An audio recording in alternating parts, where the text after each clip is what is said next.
And one. And welcome to episode 2 of Chat with Gunner. And tonight we have a very special guest. One of my good friends that I haven't seen in roughly 2 years since I was injured in wrestling. My good friend, Dylan Hales. Dylan, thanks for coming, man. Glad to be here. My tagline, of course, is that you're my dear, close, personal, longtime friend. I stole that from Mean Gene, by the way. If you ever heard me do commentary on a wrestling show, that is my tribute to the late, great Mean Gene Okerlund. Absolutely. That's awesome. So, Dylan, we'll try to tell our story, kind of go way back. Dylan and myself met in pro wrestling. He was a fan. I remember the day that I met him. He was at Empire Pro Wrestling. He had told me that he rode a bus to come down. He was coming up to buy a T-shirt to support a pro wrestler, which is important, and kind of had a little bit of a bond right there. And from there, it went from almost to like a Twitter, social media relationship type deal. And then it came to the point to where it's like, this guy knows a lot about wrestling. He has a great perspective on wrestling as far as being a fan and giving good feedback. Like, you were one of the only guys that I would reach out to and be like, hey, what do you think about this? Because you're a big fan and you watched a lot of it and you seem to think, or you seem to know a lot about the guys that are doing really good at the moment. Like, how can I be better? So we built that relationship, and then you ended up getting into the business. So kind of just give us a little bit of a brief rundown of how you got in. Yeah, actually, our careers kind of run parallel to each other. I really hadn't thought about that until you just made that point. But I believe that date would have been maybe August 8th or 9th, 2015. And I remember that because I know I was in Chattanooga for the Scenic City Invitational, the first ever in 2015. I was back at the old Empire building. Yep. That was before the tournament and the Scenic City shows were even fundraisers, actually. Right. So like a totally different universe in a lot of ways. And, I was 100% at that show as a fan. And I did, in fact, ride a Greyhound bus. At the time, I was living in Charleston, South Carolina. I was not here in Chattanooga. Yeah. My parents, my brothers were here. My dad's in the studio, by the we So yeah, Papa Hales here, shout out. He's obnoxiously observing me from afar. He'll be sure to critique me viciously when the show's over. But we were, I was there just as a fan. And I was there really just to enjoy the show as a fan. But even at that point, I've been – your stereotypical tape trading geek and things like that since I was a kid. I started trading tapes in 1992 after I saw Jushin Thunder Liger for the first time live at a WCW house show. And I became deeply embedded in the professional wrestling bootlegger nerd culture of that time period, probably to an absurd degree, probably to a much higher degree than most people even now. Yeah, so I wouldn't even know where to start right there. So how was that even going on back then? So back then, everything was sort of like you had to know a guy or you had to find a way into the newsletter hive mind, right? So the path for me was you had the Aftermags, which was like basically, the voice of kayfabe fandom back then, right? But then you also had sort of other offshoot magazines. They were the Napolitano magazines primarily, the photographer George Napolitano. And his magazines tended to have like sections for pen pals in them or like, sometimes even flat out tape traders advertising. I can't even imagine that now, the copyright laws, those guys would be in trouble. But that was the case back then. And I went and I wrote to somebody that after I saw Liger, I was aware that this network sort of existed just by reading those magazines and seeing the pen pal section. Right. And I wrote to somebody. I got in that way, started trading tapes that way. I'm 38 years old, so right around the time I had high school was right when, the internet became a thing. Yeah. Almost exactly at the same time. So in the early days of the sort of like internet wrestling fan culture, I was basically one of the original guys. I mean, not that that's cred. Right. But it's true. Like I was legitimately one of the first guys in this first wave of sort of hardcore fans that came in through the internet. Sort of the most notorious group were the infamous Death Valley Driver guys. Jeff G. Bailey will know about them. Okay. A lot of the Wild Side guys will know about them. They were huge Wild Side enthusiasts actually at the time. Gotcha. So I got in with those guys, and through that I actually had friends who were in the wrestling business or adjacent to the wrestling business. Maybe they worked in commentary. Maybe they were somebody who did security at a show. There's a lot of those types, even now. A lot of really not so great times. But Right. Just through that sort of network, I started to build up some credibility. And the one thing that I had by that time you met me in 2015 was I was a guy that a lot of people in wrestling at the time would come to and ask for advice because I sort of had an ear to the ground and I kind of knew what the zeitgeist was ahead of time. Part of that is just a matter of if you guess enough times, you're going to get some things right. Right. You know? And over time, I think that's probably my biggest skill is I can usually see the wave before it's actually a wave, you know. And that's really what I brought to the table in 2015. But the other big thing I brought to the table was I was a guy who wasn't afraid to talk to talent, even though I wasn't in the business, and I wasn't afraid to tell you if I thought your match sucked. Yeah. Which a lot of fans were. They thought they just assumed, like, if a wrestler was asking me in 2015 or even before then, what do you think of my match? I assume they don't just want me to go, oh, it's the best shit I've ever seen. Right. I assume you're asking me for a reason. Yeah, for criticism. You know, and if you're not asking me, if you just want validation, that's fine. But go to somebody else. Yeah. That's not what I was doing. And it was sort of that process of being somebody that was kind of a confidant from people inside the business to varying degrees that got me in. And to be honest with you, I got in against my will. You know, in 2015, I was not in. I was there as a fan, but I was already talking some to Scott Hensley, Al Getz a little bit, and also I first met Josh Massey, Ace, there. And shortly after that, probably maybe late 2015, early 2016, I started to talk to Ace more and more, and it was eventually that was sort of the pathway that got me in, was getting with those guys. Actually, to make the parallel even more ridiculous, there is a infamous match that you've talked about on this show before, and I'm sure you're tired of hearing about, that took place in the first round of the 2016 Scenic City Invitational Tournament. Never heard of it. That didn't go so well. Never heard for of a guy to my immediate left right now. This is a new show. We're not talking about that anymore. And that's right. I'm the first guest on Chat with Gunner. I forgot. That's right. You are. So it was actually talking to I bet you Jeff doesn't even remember this, but I was sitting in the City Cafe diner, and I was talking. I was at a table with my old man. Riddle was there, Hero, some other people, because it's like a big communal thing there. Right. And I was summoned outside by Dan Wilson. And Dan and Jeff were outside. Jeff G. Bailey were outside, and they wanted to know what my thought was, what my take was on the reaction of the fans that were there, the hardcore fans, even kind of the casual fans, because I was sitting among the fans, so I had an idea of sort of both to a degree, I think. Right. And they wanted to know, like, okay, what do we do? What do you think? And it was very strange because I'd never been in quite that position before, and I ended up talking to Jeff almost all night long that night about things I've heard that we could potentially do. And there was a point in that conversation where he turned to me and he goes, "You realize this is going to be different for you now." And I didn't really know what he meant at the time. I honestly don't even know if Jeff remembers this. But looking back, I do realize that was kind of the turning point. And that was sort of me being inducted into wrestling by Jeff G. Bailey, of all people, in a parking lot of the City Cafe diner at 3 o'clock in the morning. I remember watching those matches back. Obviously, I try not to watch that first match back ever. But that whole weekend, you being in the crowd, and then it seems like after that tournament, you were running wrestling shows then. That's more or less how it happened. I mean, I had some influence even over that tournament because by that point it was very weird. It was very strange.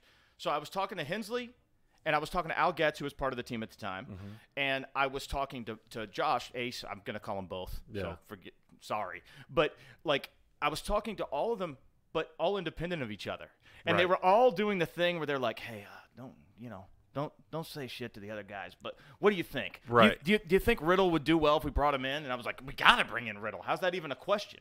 People forget this now, by the way, but Scenic City was the first show that booked Matt Riddle other than Evolve and Beyond. Nobody else he'd never gone international. He'd not been to PWG yet. He hadn't done anything other than Evolve and Beyond. We were the first people to book him. Which is why I always viewed him as a Scenic City guy, even though, like, in theory, he's bigger than that. Right. I always viewed him as one of our guys for that reason. But I was asked about that. I kind of helped a little bit, and I know Josh talked about it when he was on with the Chris Hero thing, and kind of pushing in the direction of that's the guy to go because Roddy can't be here now because originally it was supposed to be Roderick Strong in that spot. Yeah. And so there was sort of a slow transition even in the build-up to the 2016 tournament, but there was like an official change after the 2016 tournament. And I give credit to Ace for that. You know, Ace took a chance on me. He absolutely didn't have to. I'm sure there were people in the business who were like, the fuck is this dumb Mark? Right. Like why should we listen to this guy? Yeah. And he took the chance. And now I'm involved in, you know, my regular job is independentwrestling.tv. Yeah. You know, I help run Southern Underground Pro in Nashville, Action Wrestling south of Atlanta, and of course Scenic City events. Now, what are you doing at Independent Wrestling TV? What am I not doing?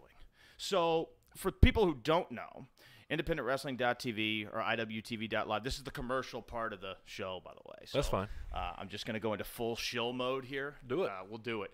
We're kind of like a depot for everything that is independent wrestling, right? So we've got promotions literally from all over the world. You can view their content on the service. It's $10 a month.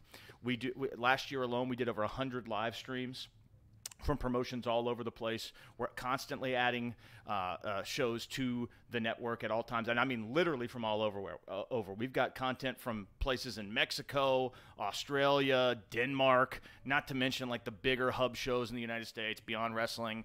Of course, kind of, you know, had the flagship show. In fact, one of the reasons I have not been able to be on this show is that Beyond Wrestling ran at 8 p.m. on Thursday nights every single week for months. I mean, we did 31 of 52 weeks live this year at 8 p.m. on IWTV with Uncharted Territory. So I know a big thing for you with this show has been consistency. I hate to brag, I did 44 live shows at 8 p.m. on Thursday night. Hey, you beat us, but it was close. Tough competition. And I think you know, I think it's been a game changer. No pun intended, since GCW is now doing some stuff with us as well. Right. But I think it's literally been a game changer for the independents because, you know, it's no longer everybody's sort of in this fragmented subsection where maybe you know your guys over here or you know your guys over there. It's a way to take advantage of the actual positive energy on social media instead of the overwhelming amount of bullshit. Right. And channel it into something that does good for the independents as a whole and for wrestling as a whole. I mean, obviously it's my job.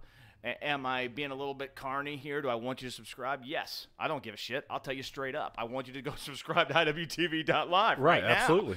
But the reason I'm there is because I believe in the product. Yeah. And I think what we do is incredible. And I think particularly with us just merging with Smart Mark Video at the very tail end of 2019, who's been a powerhouse in content distribution since the 90s. I mean, we're in behemoth territory now, you know, and we've seen that. We've seen the growth, and I'm very, very proud to be a part of independentwrestling.tv.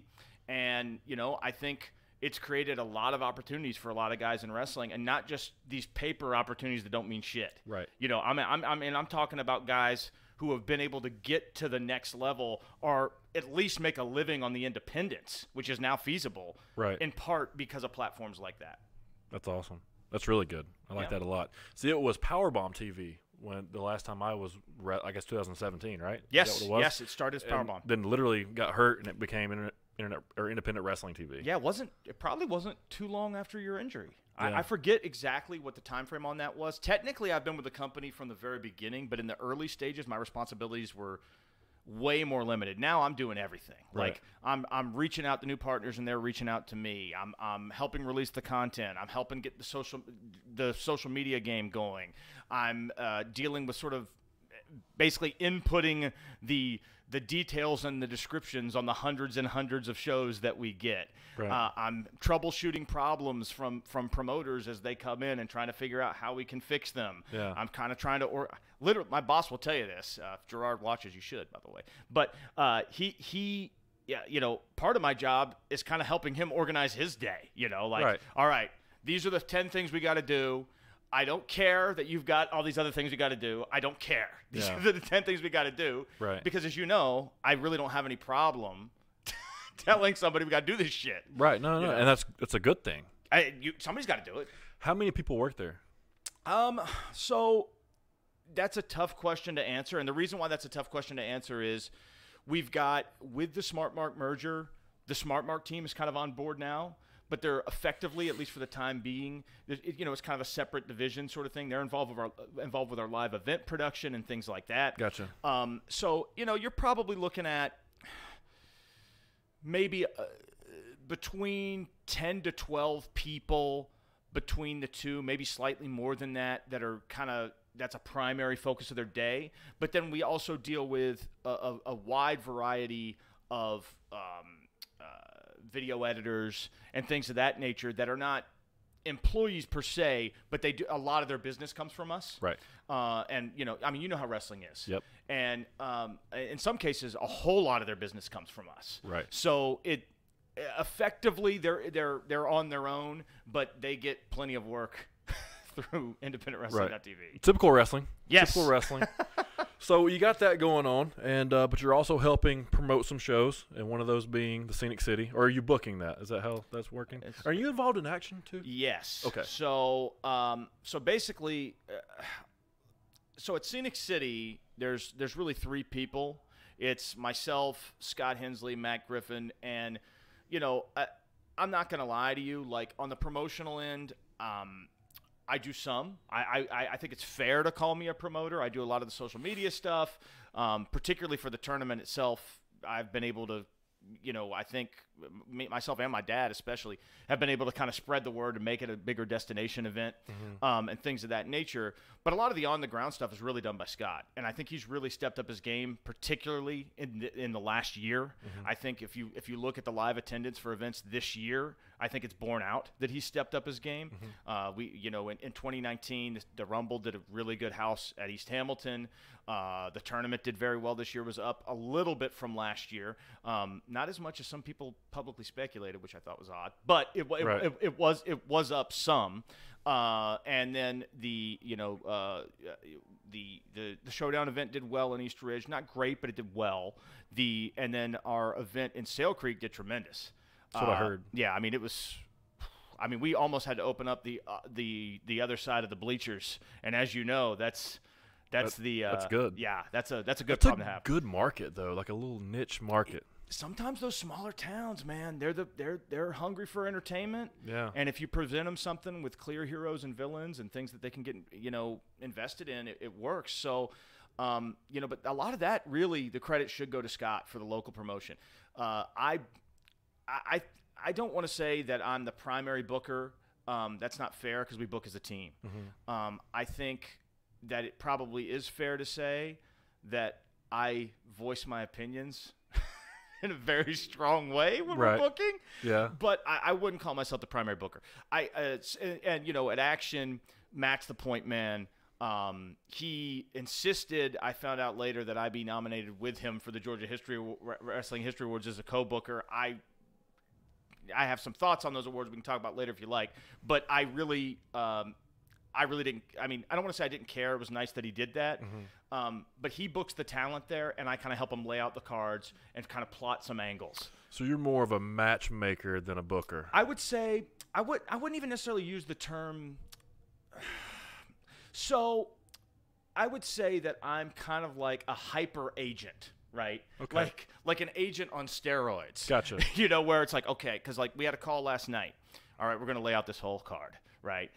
And I'm super analytical. So it's like, no, we can't do this here. We can't do that there. Right. Matt and I are a good team with that. And then, of course, also at SUP, the team there, Yeah. I mean, and SUP is a big deal. I mean, not that the other shows aren't, but it's become a huge thing, particularly with the IWTV audience. That's Southern Underground Pro in Nashville. I like that show. That was a fun show. Hell of a fun show. I think one of the most fun shows in the Southeast.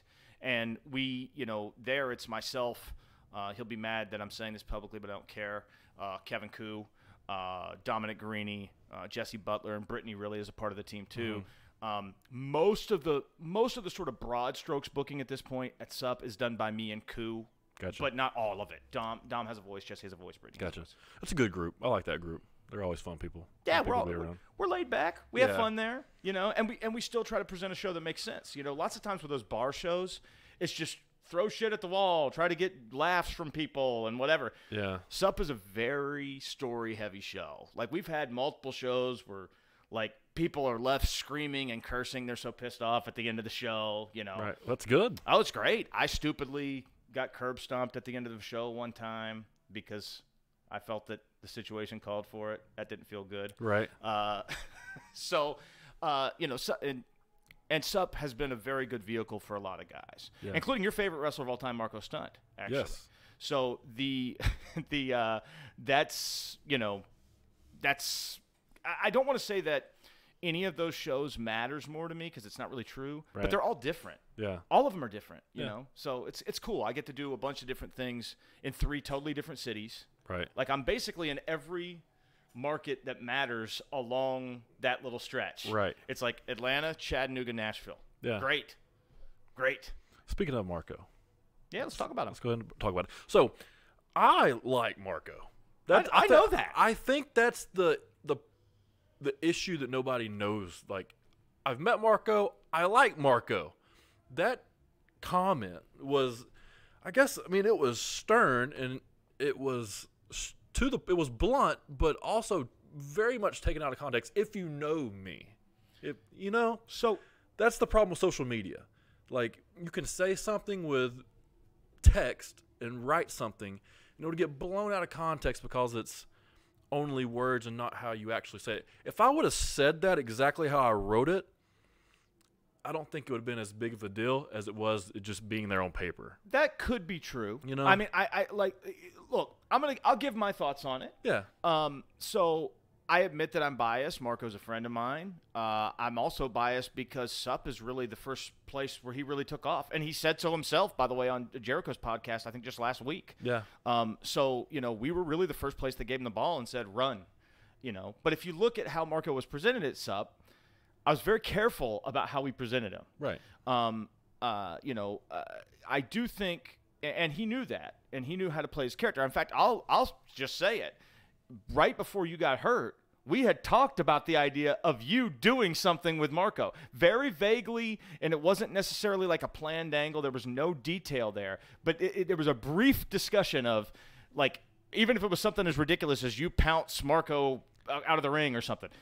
I remember retweeting something that someone said on Twitter that was, Gunner needs to wrestle Marco at that time. Yes. And I was all in for that. 100% agree. It's because it made sense. Yeah. And so that is sort of in the background. And I knew that this whole time. Yeah.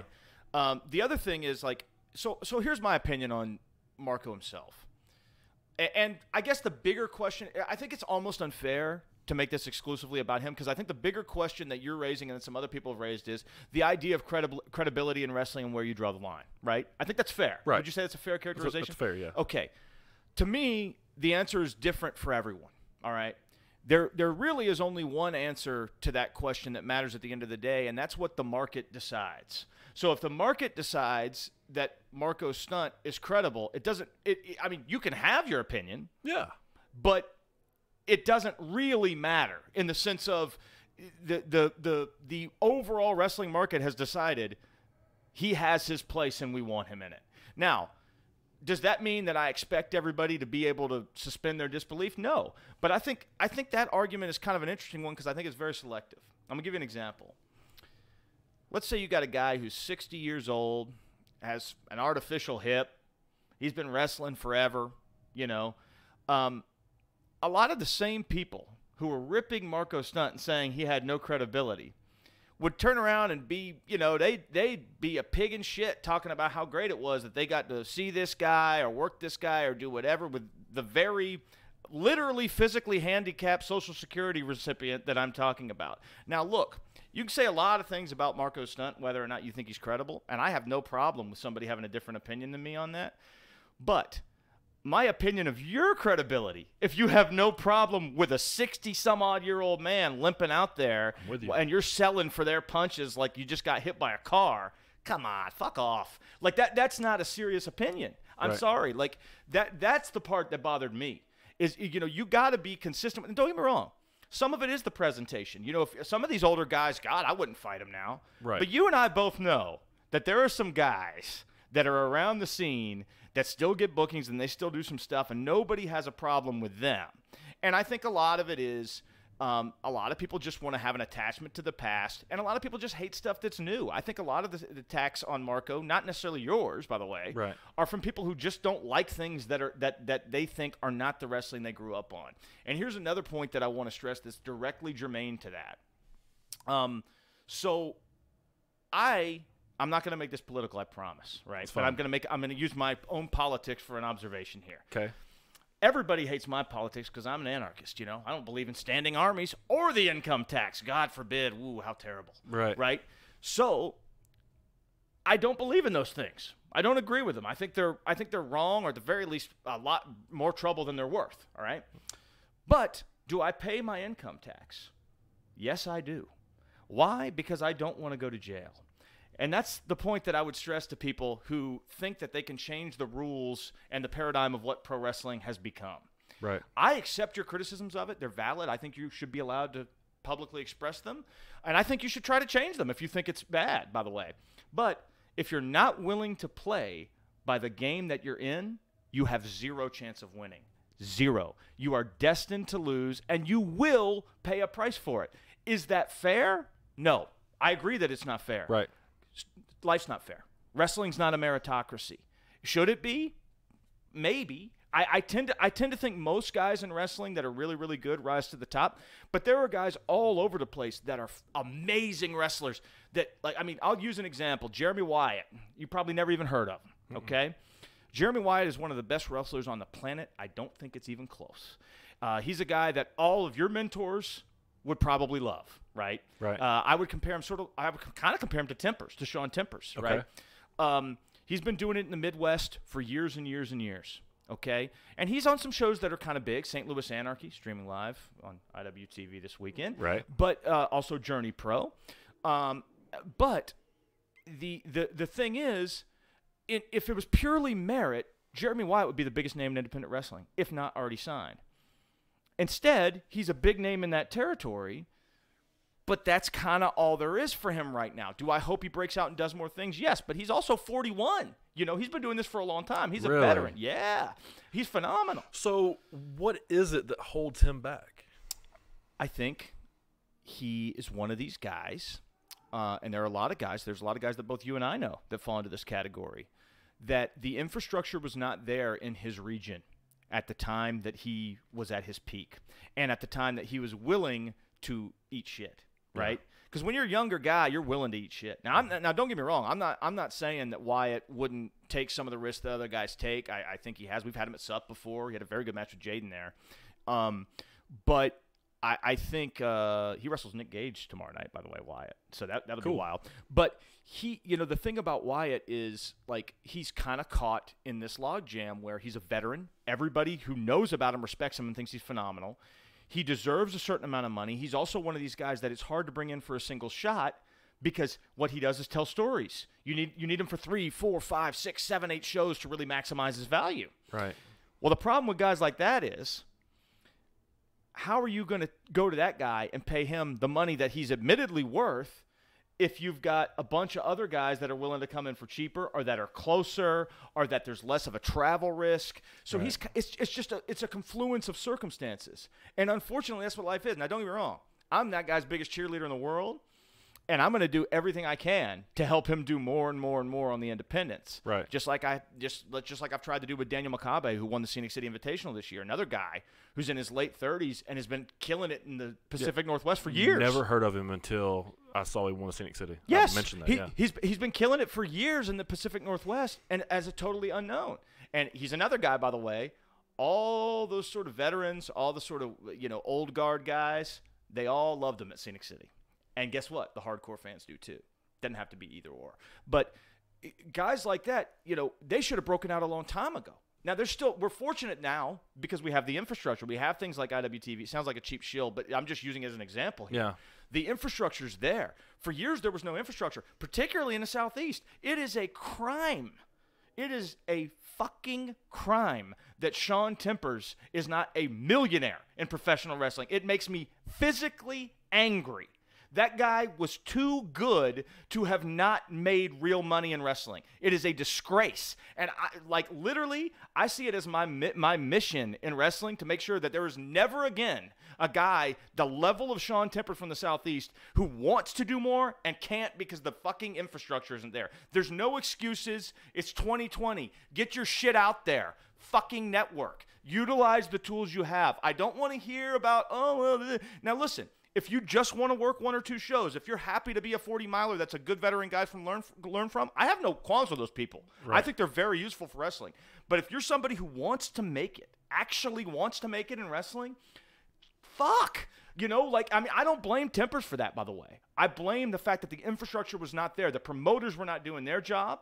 The bookers were not doing their job. Even some, like, they thought they were. Yeah. But they were operating in an old paradigm, and they hadn't caught up yet. Right. And thank God those days are behind us. Yep. We now have a new paradigm. Sorry, that's rant number 1. We'll probably have another later. That was awesome. I loved it.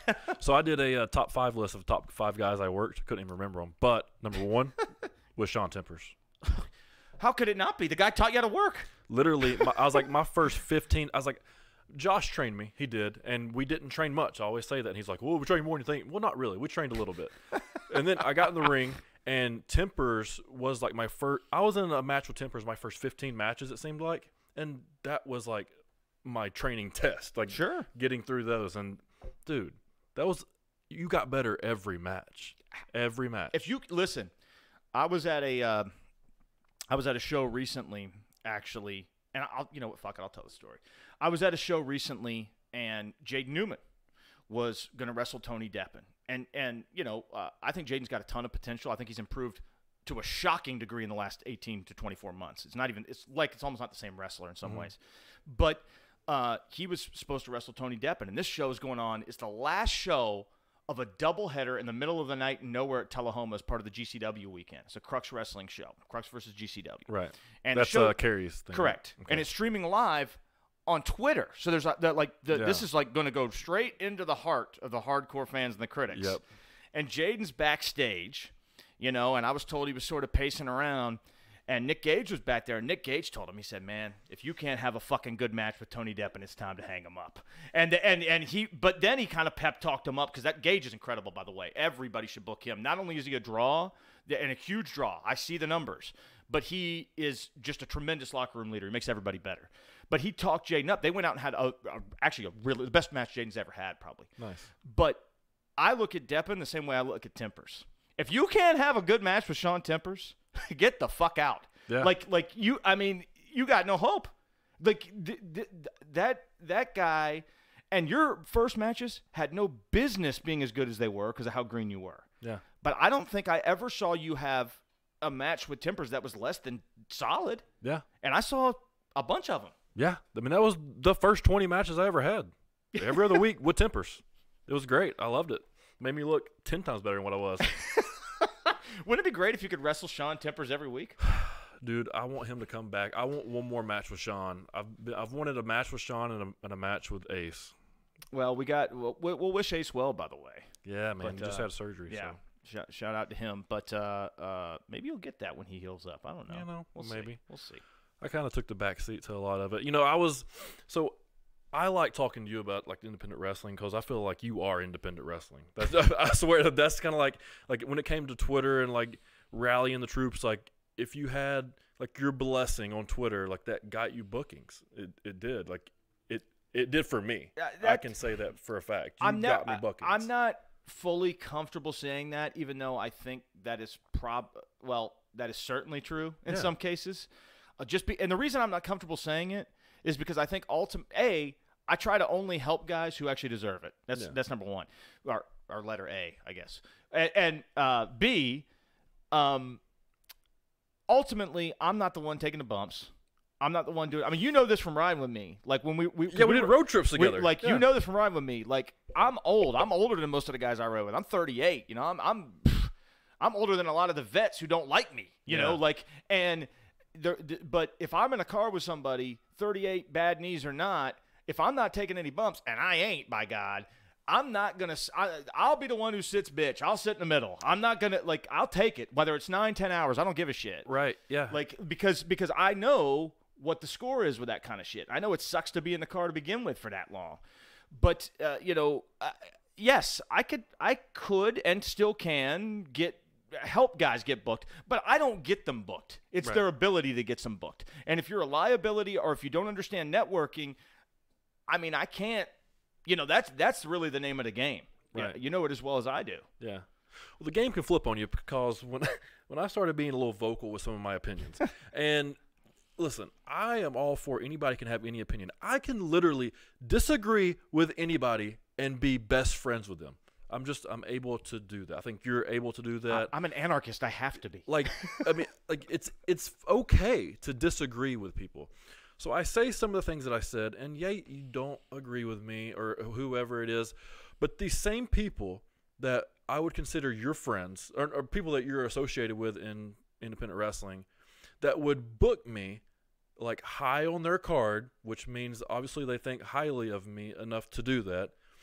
I say these things, and now I am like the #1 suspect on Twitter, and everyone hates me, and now I suck, and now I'm not any good, and now I never should have been there, and now I don't understand. I never understood that. I can understand you being like, fuck this dude. He has a bad opinion. Let's attack him for that. But I got attacked for like everything, like all my skills that you did before. That I did before the comment. Yeah. I listen.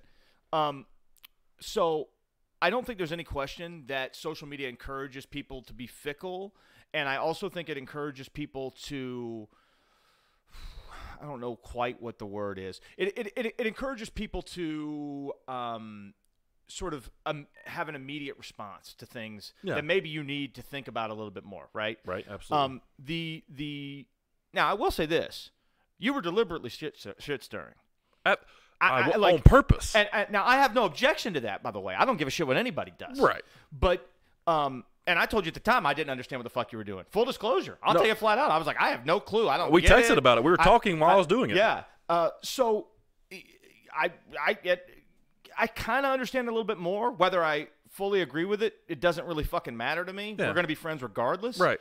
But, the thing is, anybody who says that you did not have something, and I guess still do because you're back doing stuff again, but it's just like, look, if you always didn't like your style, and there were some people who did, by the way, right? That's one thing. I don't care. Yeah. But it is certainly fair to say that there were some people who kind of went back and said, "Oh, you weren't shit," blah blah blah, and it's like, come on, guys, like you guys at bare minimum thought this dude had potential. At bare minimum, you thought he had potential, right? Like maybe he wasn't 100% your cup of tea. Maybe you weren't totally sure, but let's not pretend that you thought he was a zero, because that's just not true. It's not true. And look, I've always, when I'm wrong, I try to own it. Okay? And sometimes that sucks. And sometimes you're real wrong about. I mean, I've been wrong about some. I mean, I didn't think we should do you versus Riddle. Ha! Yeah.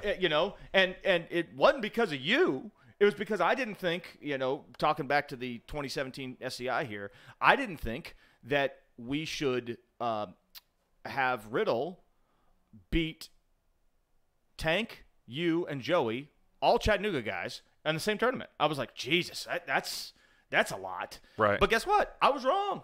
And I'll say flat out that I was wrong. I think, now, I think just in general, people should be more honest about shit. If they think you're an asshole now and they don't want to book you, agreed. That's okay. Agreed. But to say that they thought you were never any good, in most cases, I think that's just guys who are looking for that 360 alley-oop slam dunk on Twitter and chasing that cloud. There are probably some exceptions to that, but I don't fucking worry about that stuff. Like, who the hell has time to worry about that shit? Yeah. Like, people were flipping out about, that at the time, and I was more upset in the sense that I was like, I didn't understand what the fuck you were doing. But I was like, it wasn't like I thought you were evil or that and it certainly didn't change my opinion of you as a pro wrestler. Right. That didn't change at all. And why would it?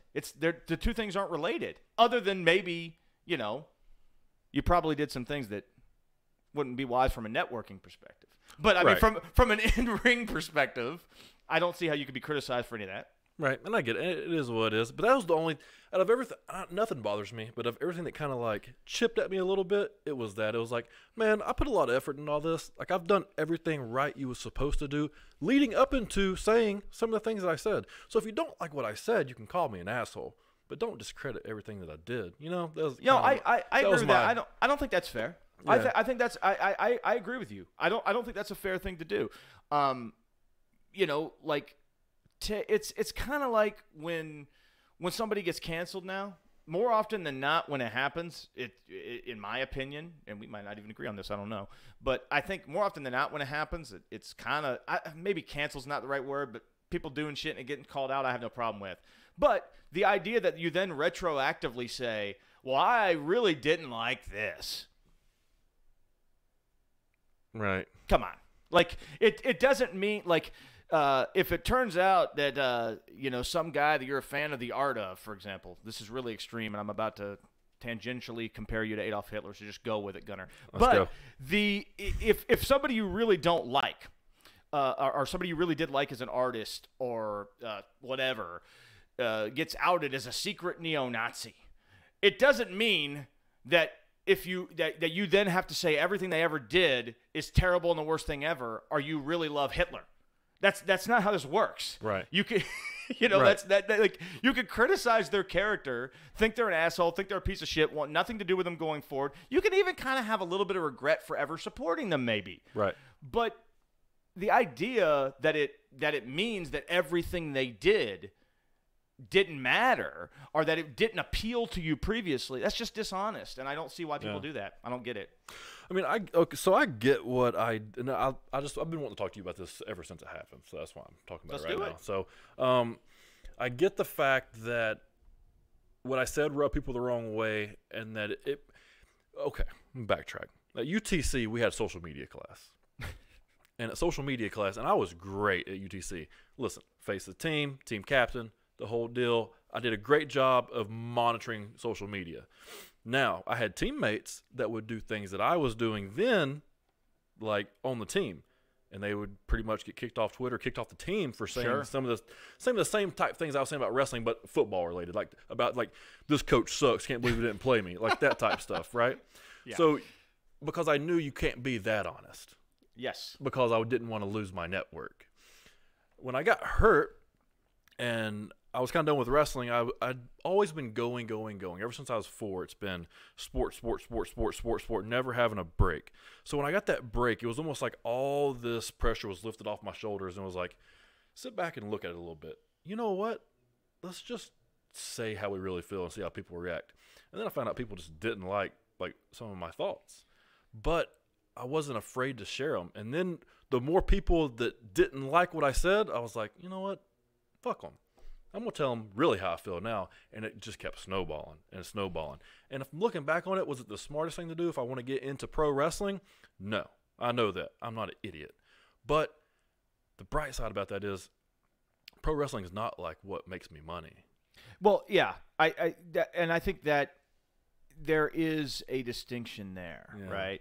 And so to me, some of the stuff, I don't even remember everything, to be honest. But some of the stuff you said, I probably was like, I don't disagree with that, but he shouldn't say it in public. Other shit, I probably thought, I don't think he's even right about that. Right. You know, I mean, but that's life. Yeah. I thought at the time that it was a bad move if you really wanted to get back into wrestling full time. Yeah. And I still think that, by the way. I think it was a terrible move if you want to get back into wrestling full time. Yeah. If you wanted to build a sort of a media profile, or if, like you said, it was part of just like, which is kind of what you just said to me. Yeah. I mean, I can't really criticize somebody for throwing off whatever baggage they've been carrying with them, you know? I mean, I get it. We've all done it from time to time. To me, that's what text messages and phone calls are for. But if you believed at the time that it was necessary to make a public airing of some of that shit, it's your choice. I mean, it's your life. You're a fucking adult. Right. It's not my job to wipe your ass or nor would you want me to, I don't think. No. So literally or figuratively. Right. But so in my mind, you made your decision. And it seems to me, and I know you pretty well. We got to know each other pretty well over the years. Yeah. It seems to me that you're pretty happy right now. So if you're a happy guy right now, I can't criticize your choices. Right. I may not agree with them, but it's like everything in life is goal-oriented. What are your goals? Something that works for you. It depends on what your goals are. Yeah. If your goal was to get signed to make a lot of money in wrestling, that's some dumb shit, man. I'll tell you right to your face right now. Yeah. If your goal was to get that stuff off your back and to sort of establish more what you're doing here, which you've been doing consistently for, what, a year now? Yeah. Like, I mean, you're here. Nice studio, got a show a lot of people watch, you know. I mean, and you're still getting to do some wrestling down at Southern Honor. So, look, and also, I'll just go ahead and say this: you never know what's going to happen. So, I mean, like, life is weird. I'll tell you this: a lot of people in wrestling, or there's been a lot of people in wrestling that have done a lot more stupid shit than I've said, and they've still gotten chances. Now, I think one of the questions that people ask me is like, well, why'd you give up wrestling? I didn't give up wrestling. I just took a really hard path. Now, it was like easy path. Don't do this. Please don't do that. I took that path as far as like, if that's the odds of possibly making it, like I got to have like an original Hummer to go over some really tough rocks, go over a river that's probably going to sink in. But if it gets down to all the way to the end and just wrecks onto the shore, I might make it.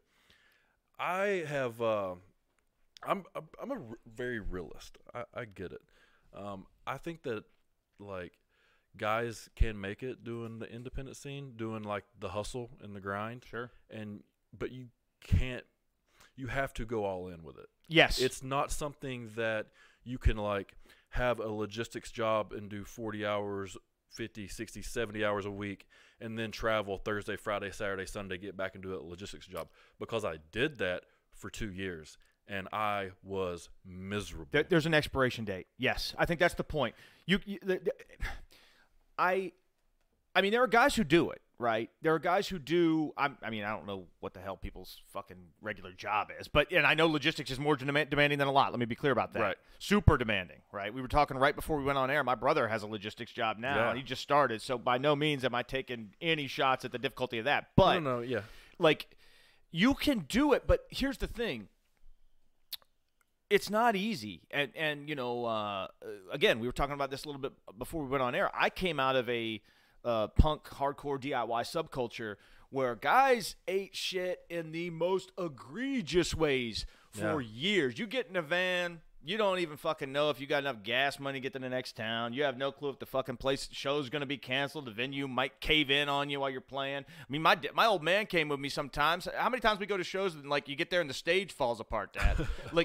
I'll admit it. I've broken some furniture. Papa Hales has broken some furniture. He said that's a shoot, by the way. But like, yeah. But like, it's one of the. It's you know, it's that kind of prepared me, and I think a lot of the guys who we've seen break out in the last few years, they come from that scene, and look. Do not misunderstand what I'm saying here. I know it's hard to be a fucking high-level D1 athlete. One of my main guys that I'm working with right now is Manders, who was a fullback at the University of Iowa. Yeah. And he's one of my main guys. You know, I talk to him all the time. Steve's great. So I get it. But, like, there is a different sort of mindset there. Yep. That is a totally different experience than if you're somebody who started getting in a van when they were 13 years old and driving into a fucking blizzard in Buffalo and not knowing how the fuck you're going to get home. Right. Like that like those are not the same thing. They're very demanding in totally different ways. In some ways the more seasoned athletic way is more demanding, actually in a lot of ways. Right. But when it comes to eating shit, it's not even close. No. I mean, the other path is much, much harder. So what's the ironic thing is you're taking the hard path now.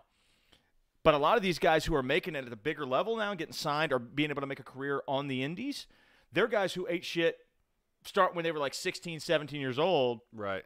And then, like, it mentally prepared them Yeah. because I know from talking to you how shell-shocking it was for you when you realized what this really is. Yeah. You know? It's like, oh, fuck, I might have to fly myself. Or, oh, I'm going to have to get in this car with, you know, a bunch of other people and pack. Like it wasn't that you weren't willing to do it. Yeah. But it's different. Right. It's different than being on the team bus. Yeah. Now, the flip side of that is your conditioning you take a lot more seriously than probably damn near anybody on the independents, you know? So it's not like you're not busting your ass in your own way, but the mentality is very different. Right. No, I agree completely. See, I'm a loner. Dad would travel with me. Dad likes to come to the matches. Like, he doesn't like to miss a match. Shout out to Terry. Yeah, he doesn't like to miss anything that I do. Mom, for the most part, until her back started hurting there towards the end, I was having to travel a lot. And she didn't like me getting booed when I was a bad guy. But she really didn't. Yeah, no, she didn't. She about fought some people. So, but like I would rather ride by myself and pay for the whole trip by myself or fly myself than ride with a group of guys that I have to pretend to kind of like. Now, there was carloads that I did enjoy. Sure. Like riding with you guys and Fred Yehai, love that. That was great. Like, you know, that type of stuff is cool.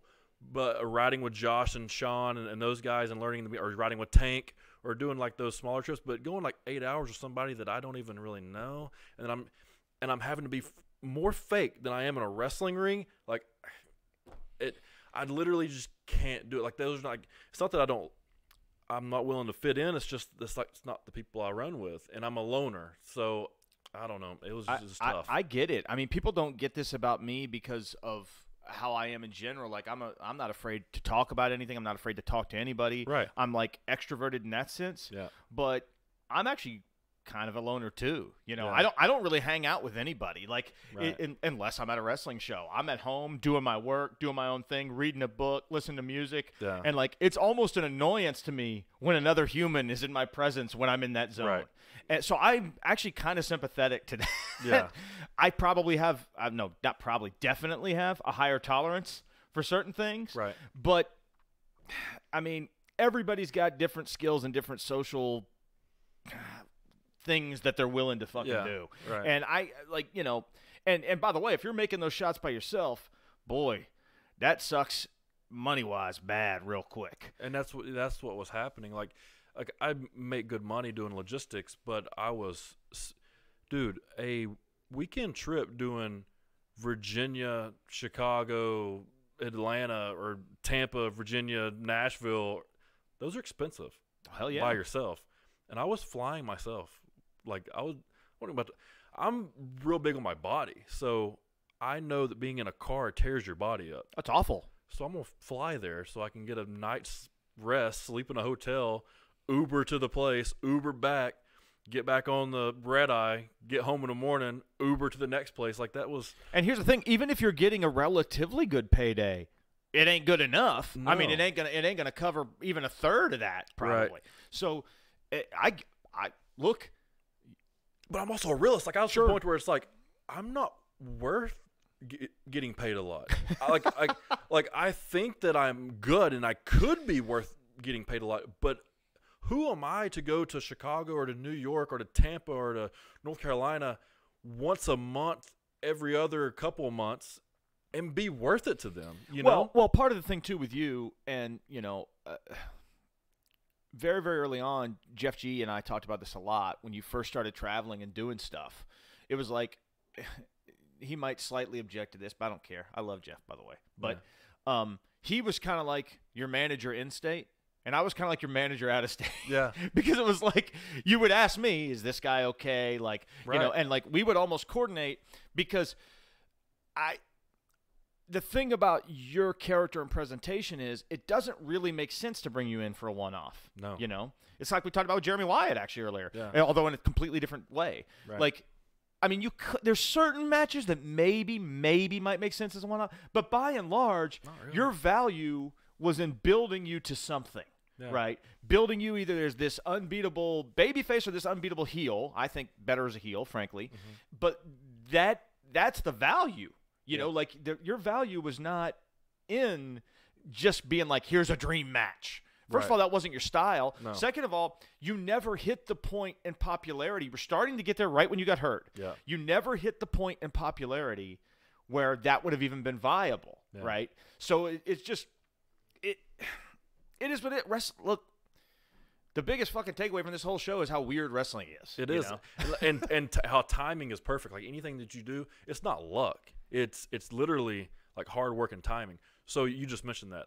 I was catching my most steam the weekend that I had to, and I didn't want to pull out of this weekend so bad. Oh, I know what you're about to say. It was the Nova Pro weekend where it was the tournament. Yep. And then I had Jeff Cobb on Sunday. You sure did. So that was going to be like, other than like my Scenic City weekend, that was going to be my MVP weekend. Yeah. Like if I came out of that weekend and then had a Riddle type match with Jeff Cobb, we're off to the races. Yeah, and that Jeff Cobb match was at Southern Underground Pro, and we brought in Jeff entirely for that reason. Yeah. I mean, he ended up wrestling Dominic Garrini, and they ended up having a really good match. Yeah. But like that, the idea there, and actually, it's funny because I shouldn't say funny. It kind of sucked at the time, but I guess in hindsight, it's kind of funny. You and Kyle got hurt almost simultaneously. Kyle Matthews. I mean, within.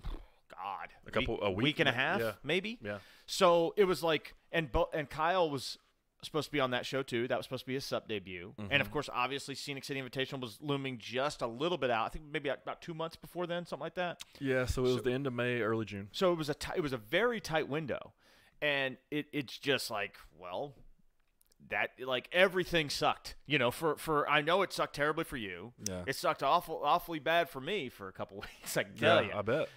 Because in fact, I don't know if I've ever told this story. We had literally just settled on what the Final Four was going to be, the booking, exactly how it was going to go, the day before you called me to tell you you were hurt. Literally the day before, probably less than 24 hours before that, and I was just like, well. So much for that. Back to the drawing board. But that's wrestling. You know? Right. Man, if the injury wouldn't happen, we'd have been in a completely different place. I wouldn't have been an asshole, and we'd probably be doing different things. But you know what? Things happen. So all that, I'm going to get off of me. I don't want to talk about that anymore. But I do want to kind of talk about when I was saying some of the people that kind of turned on me a little bit, I think. Guys like, and me and Scott had our deal, and I like Scott, so I'm not even mad at Scott. Matt Griffin, I can't read him right now. Okay, let's talk about Matt. And I want to talk to Matt, but I feel like he won't talk to me.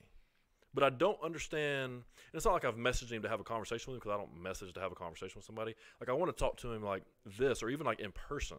Sure. Because I like Matt, but I feel like something rubbed him the wrong way, and he just like, has dismissed me as a person.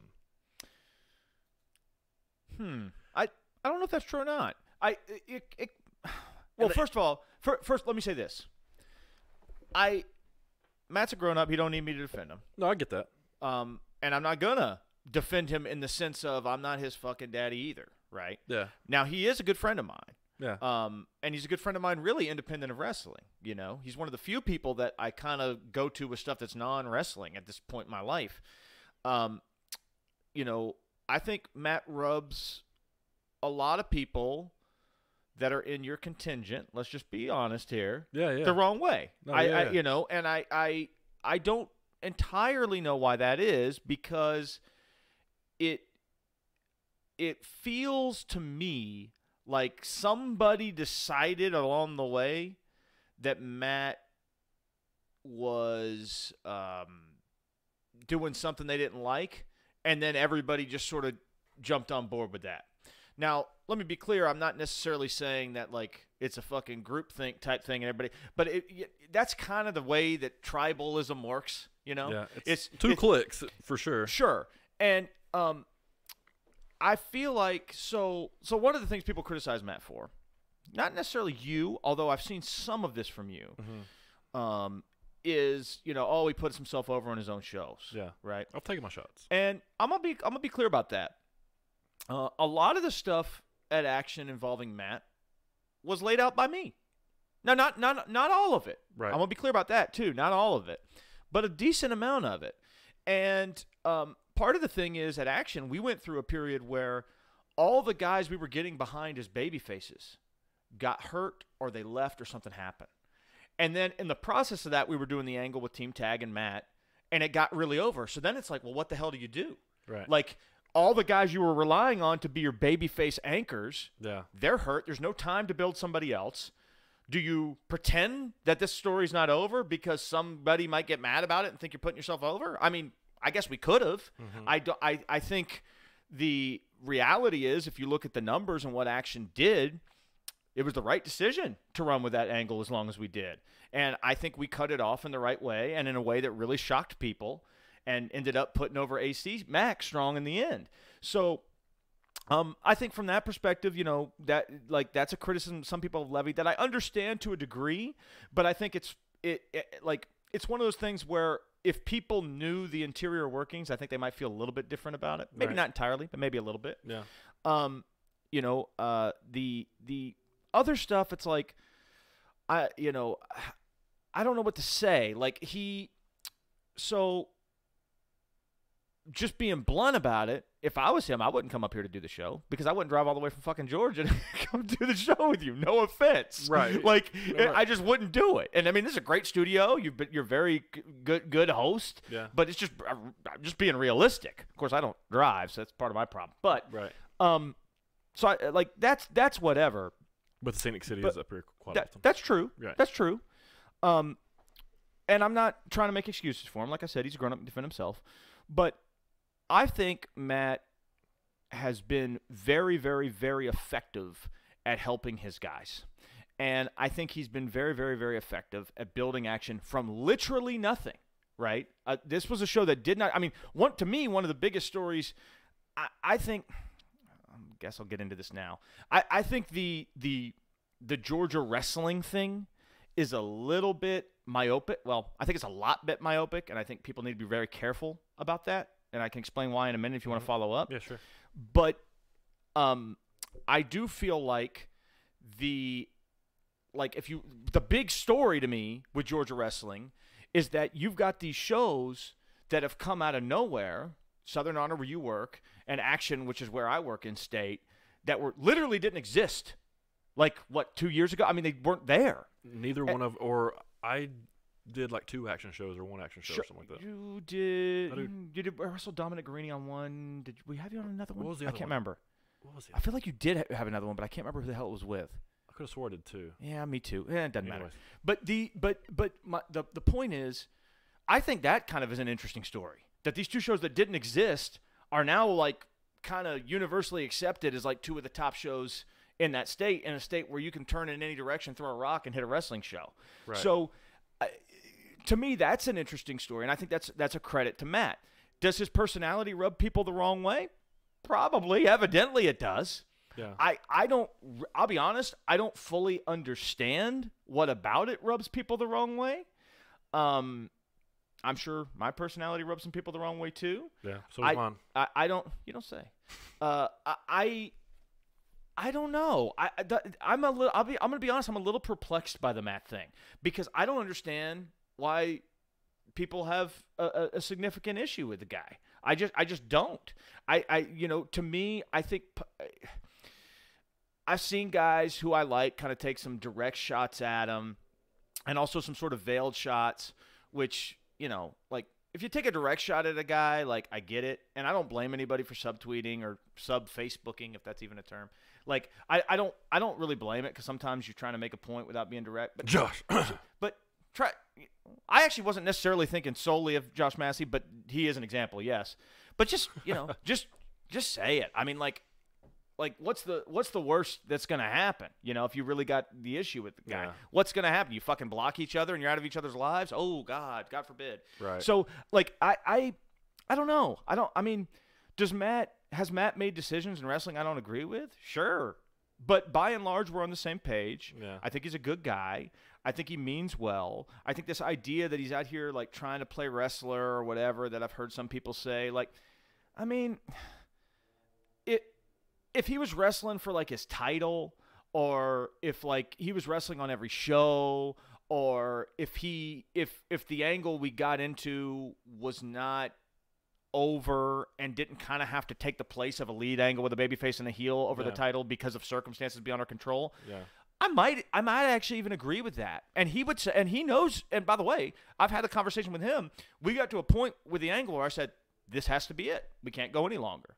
Because I was aware of the criticism, as was he, and I wouldn't say that affected our booking, but it was like, it also was, we didn't want to put that angle in a position where it was overshadowing anybody else on the show. Right. And I think we walked right up to the edge out of necessity, and then we stopped and switched direction. So That's fair. But look, as far as any issue as with you, I'm gonna be 100% honest and say I don't really know, and I can't speak for him. We don't sit around and shit talk Gunner Miller. I can assure you. Right. That's not on the radar or map. I didn't think that was the case. Yeah. It's just like I would think that there will be more dialogue between us, I guess, because there was prior to things I'd said. Yeah, and I will say that it's, again, I don't want to speak for him. I do think that there are aspects of particularly the Marco thing that may have bothered him more than me, but I don't know that to be true. I actually don't know that to be true. Right. That's just speculation. I mean, one thing I will say about the Marco thing that I thought was implied that you said that I really don't agree with is that this idea that like he got over on Twitter and that's how, like, that's just not true. He had like 300 followers when he broke out. Like that's just factually wrong. That's not even an opinion. That's just demonstrably false. But now he wrestles a style that I think is more agreeable to that. I do agree with that. Yeah. But the timeline does not match. I didn't say he got over on Twitter, did I? Might have been Josh who said that. To be fair, yeah, I didn't say that. And me and Josh talked about that a little bit off, independently. Right. Yeah. But and also the idea that he didn't earn it the hard way. The guy broke his fucking leg on a spot that never should have happened. He knows I feel that way, by the way. Mm-hmm. But he broke his leg on a spot that never should have happened, and he rushed back early to work the biggest independent show of the year. That's a guy that wants it. So right. Whatever you think of the style, whatever you think of whether he's credible or not, I love him. I love his whole family. I admit my bias up front. I don't pretend otherwise. Right. But he absolutely earned his contract. 100%. He's I've said this publicly on social media, say it here. There are two guys that I've walked into a room since I've been involved in wrestling, and they radiated a level of star power that was so immediate that it was undeniable. Matthew Riddle and Marco Stunt. And you couldn't be more different than Matthew Riddle and Marco Stunt. Right. Yeah, no doubt. And listen, I like Marco, and I hate that everything that was taken away from that was like negative and me bashing Marco. It was more of just a rant over the entire just frustration of my situation, my timing, and people that don't know, like, I broke my neck 3 times when I was having 3 really good seasons, and that cost me from getting honors those seasons and maybe not allowing me to pursue something that I might have wanted to pursue other than professional wrestling. Sure. And then as soon as I get to the point to where I'm about to break through in wrestling, it happens again. Yep. So it's one of those things where it's just like, God, this is just a slap in the face of somebody that's been working so hard for it, like his entire life. Just when he gets there, it's just like, take it away and try it all over again. And it's like, I don't know if I want to try it all over again. I get it. And it was just one of those things that just built up. And do I wish I might have not have said it? Maybe. But at the end of the day, I said it. You said it. Yeah. What are you going to do? I meant it at the time. Sure. Like, So, sure. And I mean it now. It's just a matter of, like, I hate that, like, Marco, I hope he didn't think that it was an attack towards him, on him, about him. He was just the example, Yeah. That was just the thing that happened. But anyways, what else, man? Hit me with something brutal. Something. We can do that that name deal that you do. You can hit me with a hard hitting question. You can come over to the table and spear me. Well, please don't do that last one. I've got one. So this might have started out. You know what? The whole social media thing actually started because of Scott Hensley. I guess that's true. I actually didn't even think about that. That's what gave me the bad taste about wrestling in my mouth. That's it. Now let's backtrack to everything. That's what happened. So, how were you involved in any of that? You kind of blind to some of that, right? So, I took my glasses off for effect here. I actually was not. I was discovering that drama in real time, more or less. Yeah. I don't think there's any harm in saying this now. At the time, we had agreed not to discuss this, but I mean, everything's coming out. Let's just be real about it. Yeah. You and myself and Scott had met up with a friend of yours, actually, yes, months prior to that, to discuss a prospective path back, to discuss certain ideas, certain things we could potentially do, what might work, what might not work. Mm-hmm. You had a sort of like big picture concept, which I thought certain aspects of it could work and certain aspects would be impossible, to be honest. And we talked pretty candidly about it. Right. But the conversation happened. I thought it went pretty well. Yeah. And I was fired up. I think myself and Scott took away something different from that conversation than you took away in terms of timeline for what you were able or willing to do. Yeah.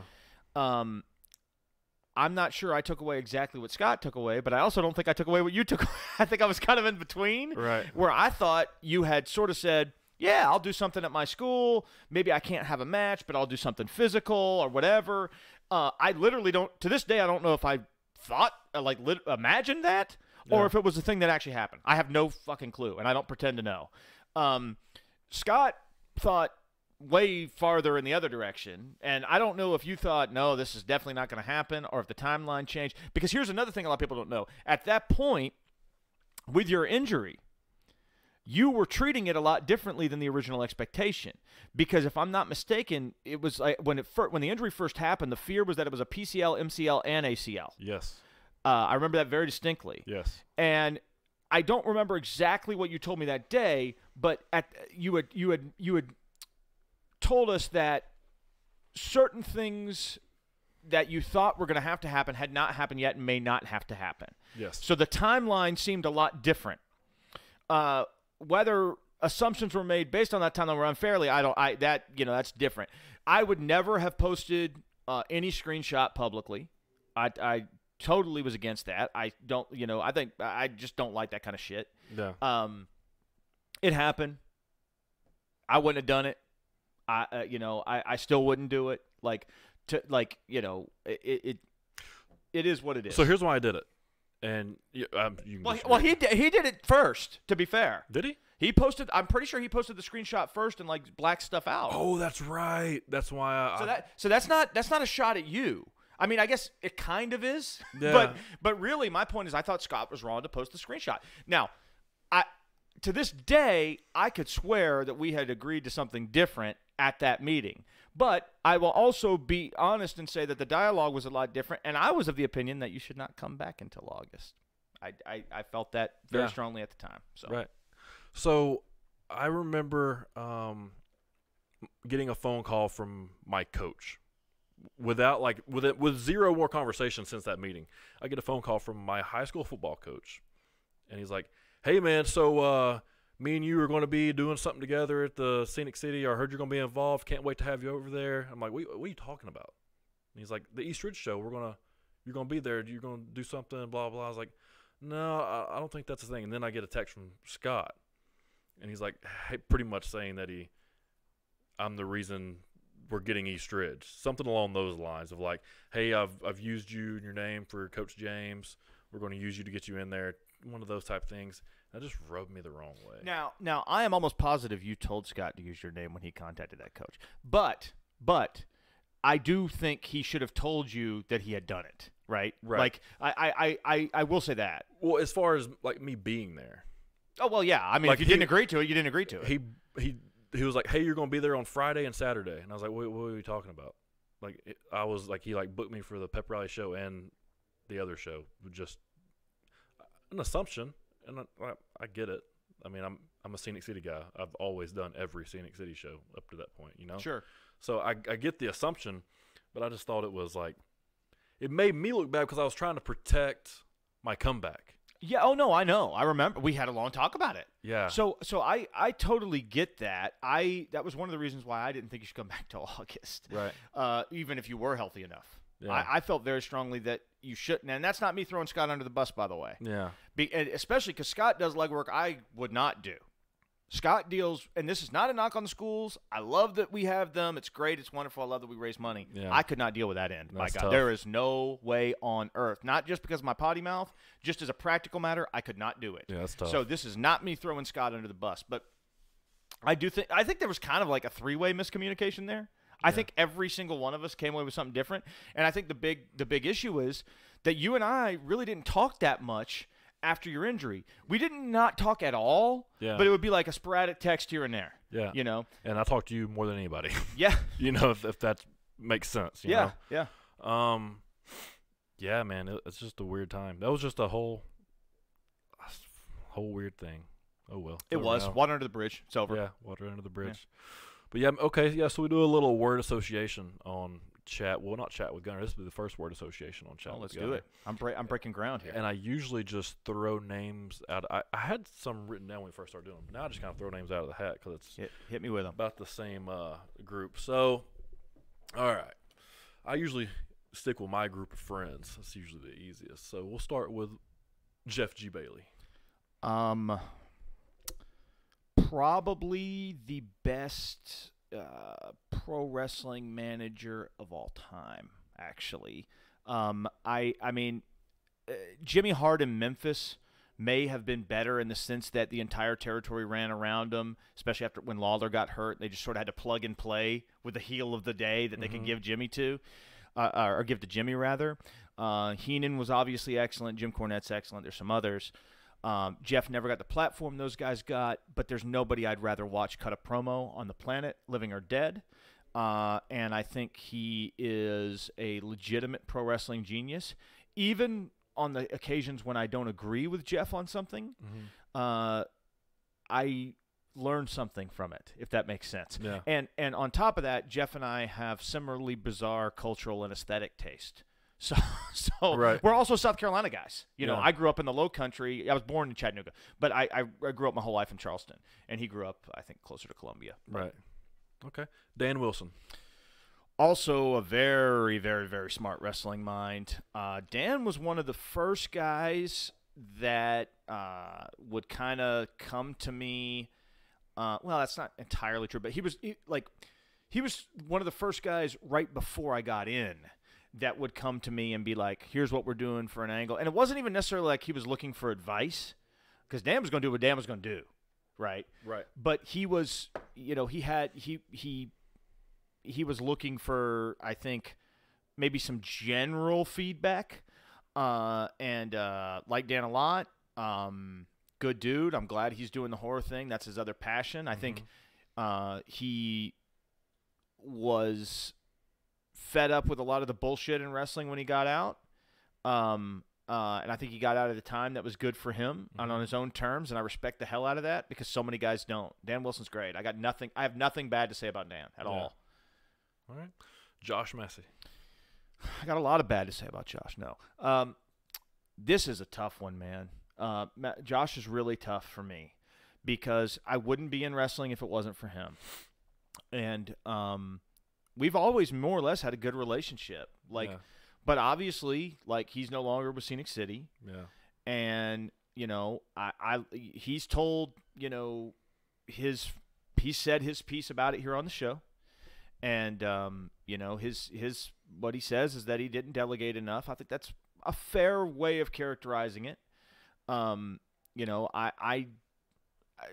to tell you the absolute truth, in terms of booking philosophy and stuff like that, I'm actually pretty close to Josh on a lot of stuff. We're fairly in sync, but I think he was just overloaded with stuff.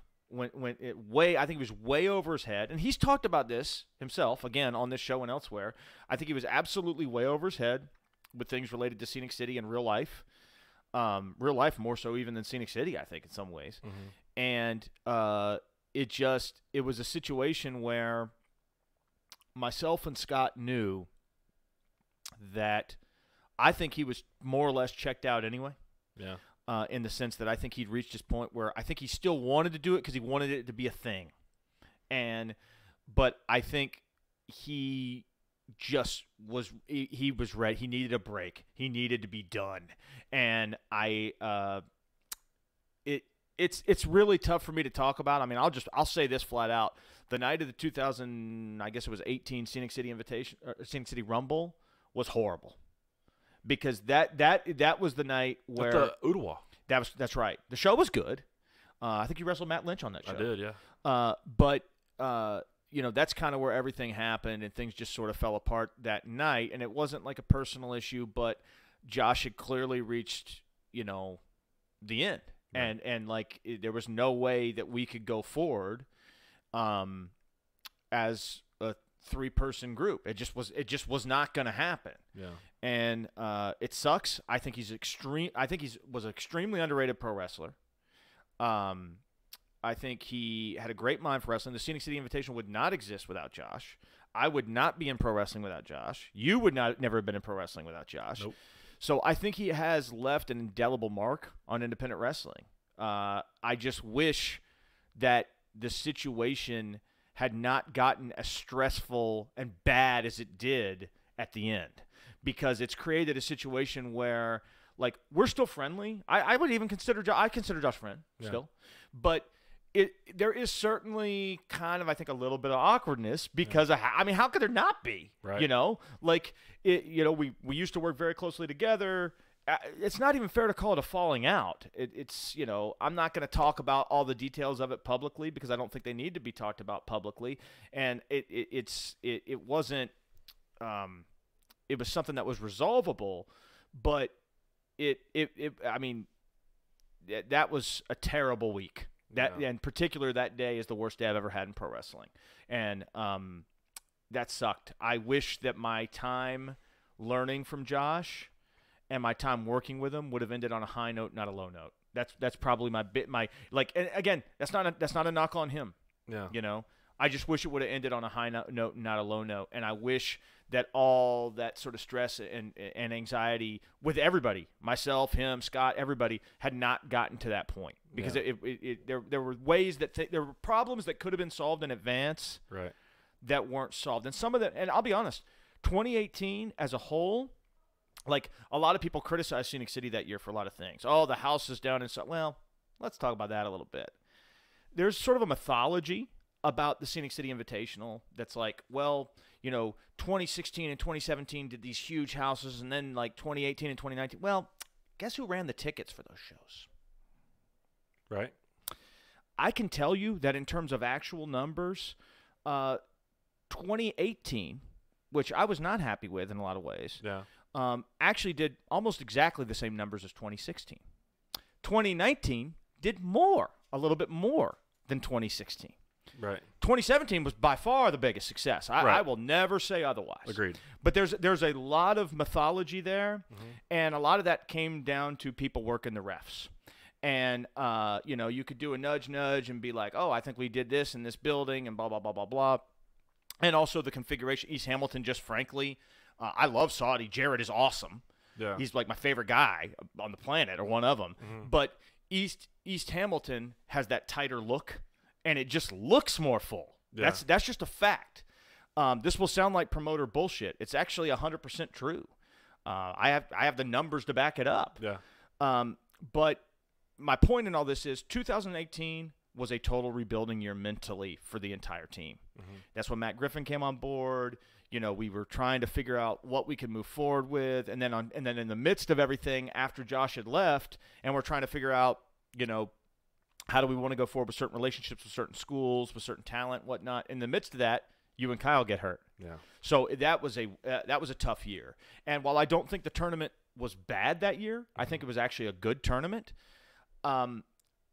I do acknowledge that it was not the best effort we could have put forward because we were still trying to pick up the pieces and try to recover from what had happened earlier in the year. Right. And I have some big regrets about certain things that happened in that interim period. Yeah, just move forward. That's all you can do. All you can do. Yep. Let's see. So, Corey Hollis. Oh, boy. So, actually, hold on. Can I do this? Hold on. Let's see here. Let's see what I've got here. I bet I have similar. From Corey Hollis. Hit Gunner in the nose. That is what I've been told to do by Corey Hollis earlier today. Corey's an asshole. All right? He's a prick. He's also a great pro wrestler. Not a good one, not an okay one, not like a guy that's like a good hand or whatever. That's what he got saddled with for a long time. He's a great wrestler. He's one of the few guys that I really legitimately enjoy talking about all aspects of professional wrestling with. But he is an asshole. He is. And he is he's the best, no offense, Dad. He's my favorite diabetic. So, but no, Hollis is fucking phenomenal. He's a piece of shit, though. He'd be mad at me if I didn't put over his character. Yeah. He's a scumbag. He's an asshole. He's all those things. But he's great at it. He's great at being that. Yeah. He's phenomenal at it. There's nobody better than him at that type of thing that he does. Yeah. Great finish guy, too. Great finish guy. Right. So here's a question. Yeah. How does Corey Hollis get to the next level? That's hard. I think Corey's in a very similar position to Jeremy Wyatt, who we talked about earlier. But he's my age. That's true. He's younger, and that does make a difference. Part of the problem, and this, you know what? I'm glad you said this, because this ties into a conversation that was happening on Facebook today with somebody else who I'll allow you to mention here in a minute if you'd like. Yeah, that's next. But there was a conversation that was going on, a post that I commented on, about Georgia wrestling as a whole, okay? Mm-hmm. And whether the scene is in a healthy state, whether it's not, I'm not going to read exact quotes from it. And one of the key things, Sugar Dunkerton commented on there and said a lot of things I agree with. Josh Wheeler from AWE commented in that thread and said a lot of things I agree with, maybe in a slightly different way than I would, but pretty close. But I think life is about narratives. It's about what narrative you're putting on things. So there is a narrative you can look at, which was the narrative presented in that post, that says that Georgia wrestling is extremely healthy, right? You got all these variety of promotions, guys, and there's a great coverage of the scene by various people. There's it feels like an exciting time. Houses are pretty up most places. That's true. That's great. But who's breaking out because of Georgia wrestling? Right. Who's doing anything because of Georgia wrestling? I'm going to say something that'll get me potentially a little bit of heat with a guy you're going to ask me a question about here in a minute. Okay. There's a show that you work for that does great attendance, that has tremendous production values, that has a lot of great talent on it. Yep. I talk to promoters all over the country. Don't know who all it the is. time. They have no fucking clue who Southern Honor is. Yeah. Now, and that to me, now listen, Gary, let's quit talking about him euphemistically. Gary Lamb is obviously a great promoter. I mean, that's like it's stupid. If anybody says otherwise, they're just dumb. Yeah. Like, it's objectively true. Right. But his goal when he started this thing was a lot different. He wanted to create this promotion, in Canton. I'm not going to tell his story. That ain't my job. Yeah. Okay. My goal and what I do in wrestling I don't really care about that. Right. I get my rocks off, and let me be clear about this. I'm not some altruist, benevolent saint who thinks that I just do this because I love other people. This is partially to feed my ego, okay? I get my rocks off by helping guys get to the next level. And how do you do that? You build an infrastructure. There is action wrestling. Whatever you think of Matt Griffin or anybody thinks of Matt Griffin, the reality is action wrestling is pretty well known outside of Georgia. Now, it's not I'm not saying it's PWG or beyond, nor am I saying that that's the be-all, end-all. Just being known outside of the state don't mean shit in a vacuum. That's just one piece. But if you're trying to get guys to the next level, if you're trying to elevate talent, that is a key tool. And if you look at guys like the example I think is very useful happened in North Carolina a few years back. CWF Mid-Atlantic, they just closed up shop. They ran very successfully for a long time in Gibsonville, the greater Greensboro area. Yeah. They had 2 guys there, Trevor Lee, Andrew Everett. Went out and became huge stars. Trevor Lee's now signed to the WWE. Andrew Everett's been an Impact and a bunch of other places over time. They make a living in pro wrestling. Yeah. They grew up at that CWF school. CWF could have said, man, we'll give you dates every week. You can just work these other North Carolina shows. It'll be great. It'll be fun. Maybe we can get you a TV gig. You can, do a job for somebody on WWE Raw when they come through town. They didn't do that. They went out and carried the torch of CWF Mid-Atlantic elsewhere. CWF became more relevant because of that. And as a result, Andrew Everett and Trevor Lee became stars, and their brand became somewhat synonymous with CWF. Right. Because people knew, these are the guys that started in CWF. So suddenly this sleepy little show that nobody knew anything about was like, maybe we should pay attention to this show. Maybe there's some other guys on this show we should pay attention to. Now, CWF kind of has a sad story, and that's an entirely different show. Yeah. But that can happen everywhere. And the problem with a guy like Corey Hollis right now is he's doing his best work at a place and in places, because it's not just Southern Honor, that a lot of people outside the state just don't know about. And I get it. I know the stories. There's people that travel all over to go to Southern Honor shows. I'm sure that's true. I don't think it's made up. Right. Like, I have zero doubt that that's true. You guys do huge houses. Yeah. It can't be a lie. Right? But is Southern Honor part of the independent wrestling zeitgeist outside of the state of Georgia? No. Should it be? Yes. Can it be? Yes. Yes. It should be a major player. It could be. 100%. Why not? It has some of the best, literally some of the best, like I've been to a few shows. It has some of, if not the best production potential there. Oh, they've got a dedicated venue. They've got smart guys helping out backstage. Yeah. They've got very good talent, except for you, of course. Yeah. They've got. There's tons of things going. I've never been. Yeah. I would go. It's not like I'm averse to it. Hang on, let me see 1 second. See if I have a text. Let me see. Let's see. Corey Hollis. Talk Dylan into coming tomorrow. I'll try. Tell him he has to. We'll see. We'll see what happens. I've actually got 2 things going on for IWTV tomorrow. But if there's internet in the building, I'd think about it. There is internet. And maybe we'll talk after the show. Okay. But Southern Honor, should look. This is going to sound harsher than I mean it. And Gary, if you're watching, I don't mean this as any offense. Not because I feel like I'm obligated to kiss your ass, because frankly, I don't give a fuck about kissing your ass or anybody else's. But just to be direct, to be real about it. There is no reason that Southern Honor is not a household name for independent wrestling fans. And I don't mean just in the state. It's great to have all the accolades in the state of Georgia. I'm not criticizing that, right? No. In fact, let's loop around to that a little bit, because I'm in full rant mode now. Let's do it. Georgia Wrestling History does these awards. I think they are valuable, but I think people obsess about them in a way that is a little bit unhealthy. Yeah. If you are a guy, and they mean different things to different people. If you're a guy like Matt Sells, who was, tried to do did all the, frankly, slave labor work that Ring of Honor has people do. Right. And did all that shit for years and years and years. I think it is a great accomplishment that Matt did not burn out and that he created an entirely organic character. He's incredible. He's the most over baby face in action. Yeah. He's incredible. He's an incredible character. And for him to get that validation from his peers as a guy who everybody kind of treated as an also-ran as a joke for a long time, and for him to be able to show people, guess what? You're wrong. I'm really good. Right. That is huge. Flip side of that, if you're patting yourself on the back because you were nominated for an award, or because even because you got an award and you see that as like the crowning achievement of your career, that's okay. But if you want to make it in pro wrestling and you think that's a crowning achievement, right, you're dumber than dog shit.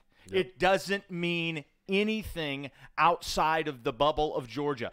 That doesn't mean the bubble of Georgia doesn't matter. Right. Okay. I'm of the opinion that, like, we look at it like a Venn diagram. Where's the overlap? How do we overlap with this other stuff? It does matter. Getting that validation from your peers is huge. I voted in the awards primarily because I really like Larry, but still, I voted in the awards. I think they have value. They're not insignificant. By no means am I saying that. Right. But I think that you should never obsess over them. No. And I think that they do matter. But they matter a lot less than some people pretend. And I'm going to tell this story. I won't name names. In the last couple of years, I've had multiple people, not one, not two, maybe 4, at least 3, who have come to me either right before or right after the awards and said, I never want to be nominated for these again. I don't think it's a good thing that I'm nominated for these, and I think it diminishes me because people think of me as a Georgia guy and not a potential national player. I don't know if that's fair. I think that's going a little bit too far. Yeah. But I think the mindset is correct. If you want to make it, don't allow yourself to be boxed into that. Right. Don't. It is a terrible mistake. It's the equivalent of going to a guy. It's equivalent of like having somebody break down your matches and then going, well, I did that because, or yeah, but. No. If you want to make it to the next level, it's a great accolade. It's a great honor, okay? That cannot be, and this isn't fucking sour grapes because I don't give a shit. In fact, I probably voted for people other than Action in some categories. Yeah. But I really want to stress that. If you're watching this show, I know a lot of Georgia guys watch this show.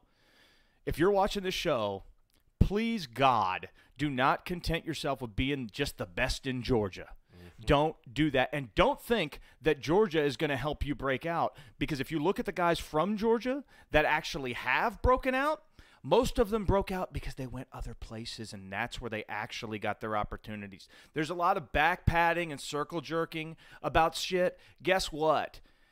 The reality is most of these guys had to go out of state to even get put on the radar of the next level guys. That's just a fact. Are there some exceptions? Yes, but they are exceptions, not the norm. Yes. And that is the big takeaway. Got to be seen. Rant over. Yeah, you got to be seen. And as much as you, like even me, like I'm one of the guys that's like, that's a path you have to choose to take, and if you take that path, you have to be all in. There's no doing anything else, really. You have to go all in, eat shit, do what you have to do, and eventually you can make it. You can, but it's hard, and you have to respect it. I respect everybody that has chosen that path because it's not easy. Oh, it's very hard. It's very hard. It's not easy. And, like, one of the things for me that was hard to, like, choose that path, even though, like, regardless – before I even wrestled a match, I had a WWE tryout. I know, which is, you talk about unusual. Right? So, like, that skews my whole, like, mindset. So it was just one of the things. And I always had, like, a time frame in my head of, like, bust it for this long, and then we'll reevaluate. Injury cut that short, literally just a year and a half. It was 30. That was my time frame. 30, see where we're at, reevaluate, and then keep going. But now I'm to the point where it's like I'm not chasing I'm not on the journey. I don't want to say that because I hate that, like, that saying. I'm not chasing just the goal of being signed to, like, WWE or AEW or getting a contract. I'm just trying to enjoy, like, what I get to do, because and that's great. I did say a bunch of things that people shouldn't book me for. So I have somebody that will book me that's at a promotion that could be good. Sure. Could be really good. Oh, it is good. I know it's good, but I'm saying it could be, like, it could be back on the level, you know?